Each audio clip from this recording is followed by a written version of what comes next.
G'day guys, how's it going? This is Broadcasting Because with the second episode of Port's Path to Power in AFL Live 2. A huge thanks to Sulo7783 for leaving that name as a suggestion for this series in the comment section of the first episode. It was very well liked and the most backed one out of all of them. Thanks to everyone for leaving their suggestions, but that was the one that came out on top. So a huge thanks to Sulo7783. His channel will be in the description below. Now guys, after a promising performance against St Kilda in the first round, we look to continue that form into the first Adelaide derby of the season, hoping for no less than a win.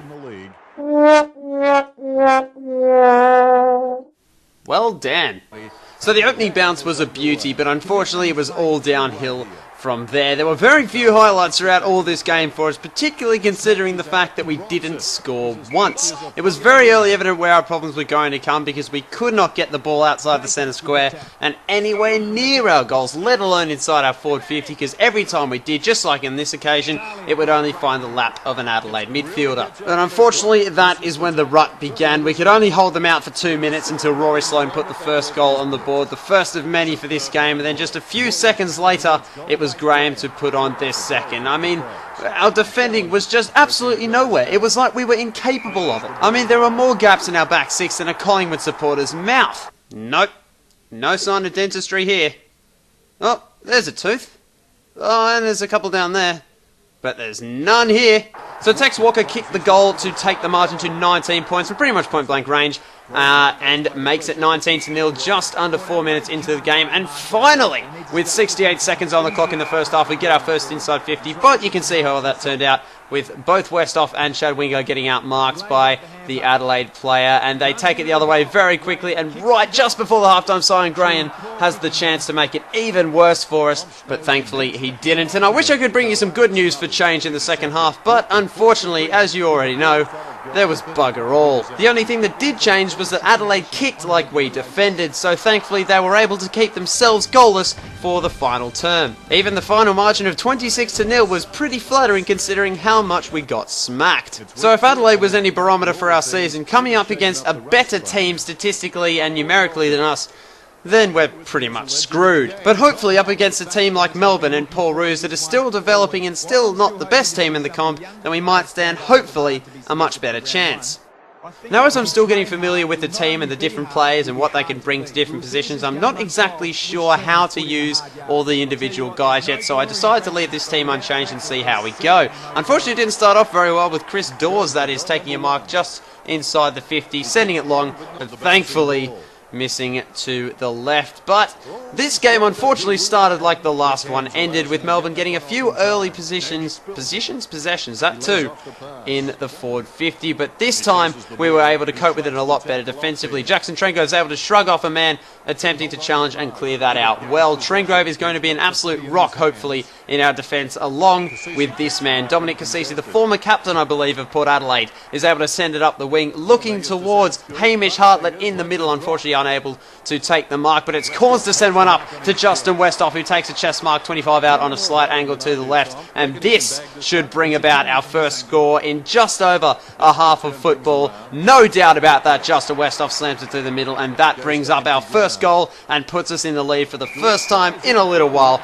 This time Melbourne were keen to make us pay on the counter-attack, and it was Dawes to get on the end of it to make up for his earlier miss and slam this one through from about 35 out on a very similar angle to Justin Westhoff. But we were not going to take that lying down. It's Hamish Hartlett who takes a strong mark in the middle, sends it up towards the half-forward flank where Monfries is waiting. Look at that for an absolute screamer. Let's have a look at that one on the replay. Monfries climbing high over whoever that is, I have no idea, but nevertheless, that is definitely one for the highlight reel, and Trengo taking a lovely contested mark. Very good stuff to see. Now, we were able to lock the ball into our forward 50 late in the first quarter to force a couple of ball-ups in a row. There was a contest at the top of the goal square. Everyone falls over, and Justin Westhoff is there to kick his second late in the first quarter. There's a fair bit of Stephen Bradbury about that, actually. Everyone else just carked it, and the Hoff of the West variety was there to finish it off. So we're cruising alright early in the second quarter until Jamar kicks a goal, so that's okay. And then Owen Davey kicks a goal. Twice. So yeah. not great.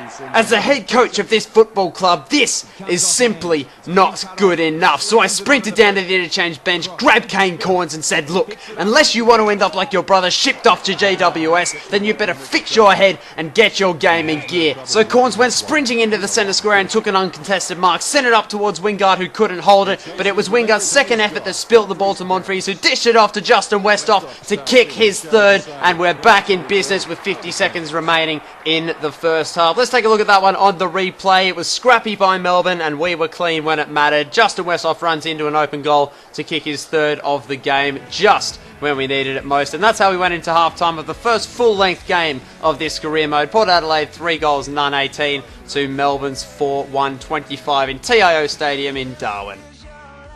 At the beginning of the second half, we were able to see glimpses of our back six starting to reach their full potential as Jack Holmes takes a lovely pack mark over two Melbourne forwards as well as a fellow Port Adelaide defender. Now the midfield of this game was very tight, there were lots of bodies in and around, but thankfully at the end of this passage of play was Butcher who was able to dish it off to Matt White, our recruit from Richmond, sent it to the pack, but this time it was Robbie Gray who was better than all of them. He smashed the pack, escaped out the back door and kicked a sausage roll into the open square, and with the lead cut to just 1 point, Melbourne were in danger until they hit back through Mitch Clark to stretch the lead back to 7 points with 2.5 to play in the third. Jamar takes a nice mark at the corner of the centre square, sends it in long. Surely our defence would have this covered, but no. The smallest man in the Melbourne forward 50 is able to take a mark in Neville Jetta, and from 30 metres out on a very simple angle, he's able to poke it wide. This could be an opening, and our players smelt it. We send the ball out long towards the forward 50. Schultz can't get his hands on it, but he taps it into the path of the ruckman Lobe. Has a go from 45. It's almost there,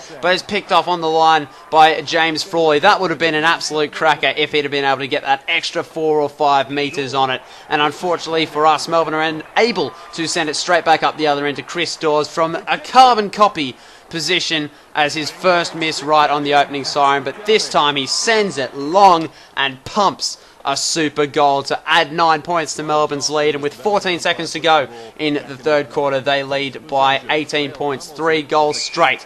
But right on the siren with just 7 seconds to play, Brett Ebert, who we haven't heard of at all throughout this episode, takes a mark, lines up from 50, and he couldn't have kicked that worse if he'd had a blindfold and a wooden leg. So unfortunately that's the way the third quarter ended, and we go into the final term 18 points, 3 straight kicks down. Now on the left side of your screen it says that Chris Dawes is injured, and that can only work in our favour. We are going to give this a good old-fashioned crack. The ball is cleared up from the top of the goal square to Hamish Hartlett, who takes a fantastic pack mark. Now what's he going to do with this? Assesses his options, 55 out, decides to send it to the top of the goal square. Westhoff is down there, can't find his mitts, but it spills to Jay Schultz, who kicks the goal. 12 points the margin with 4 minutes to play. We are well and truly in this contest. Let's take a look at that on the replay and see how he got this off. Still not sure how he got his boot to the ball. Somehow he managed to kick it in midair to seal the deal. What we needed in these final minutes was our halfback run to really set us up going forward, and that's exactly what happened. We were able to lock the ball in, spills out to guess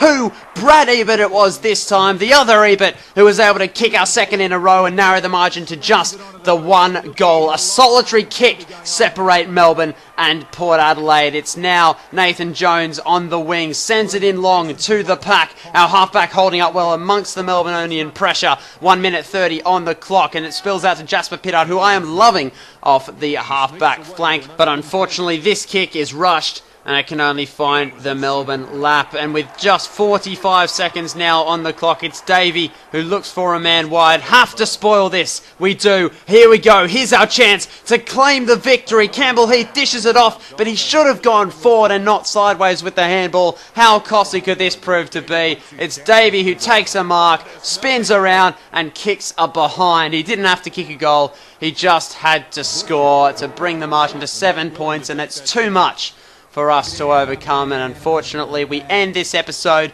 just as we started with a disappointing loss. Final score, Port Adelaide 6 goals straight, 36 to Melbourne Demons, 1 super goal, 5 goals and 4 behinds. So I get home after the game and find out that I have mail. I open up my inbox and find that Dominic Cassisi is out for 7 to 11 weeks. And to add on top of that, Broadbent is out for 1 to 6. I mean, this is like finding out your girlfriend's a Collingwood supporter. It just sucks. I chucked them both in the physio because I want to make sure that they are back and as fit, as fully ready as possible, as soon as possible, so I can get them back into the side, because they are very, very important pieces of our backline. But guys, that is more than enough bad news for one episode. It's time now to move to the segment that is back by popular demand, and that is the player of the episode, which this time around goes to Kane Cornes, who racked up the most disposals of anyone in that game against Melbourne with 10, 7 kicks, 3 handballs, and a score assist as well. We're just going to forget the Adelaide game, I think, because absolutely everyone had a shocker in that one. Kane Cornes was very instrumental in our midfield. He did what he needed to do and did what I told him when he was told. So, can't really complain. Kane Cornes a fantastic effort in this game, and hopefully for many games to come. And then comes the goal of the episode, which for me, a personal favourite, was this one from Robbie Gray. It was sent in long, crashed the pack at the back, out the back door, and Robbie Gray was there to finish. And on that note, guys, I will say thank you very much for watching. Be sure to leave a like if you enjoy this video, and hit that subscriber button if you would like to see more. This is Broadcasting Because on Pod's Path for Power. Cheers, guys, and stay tuned.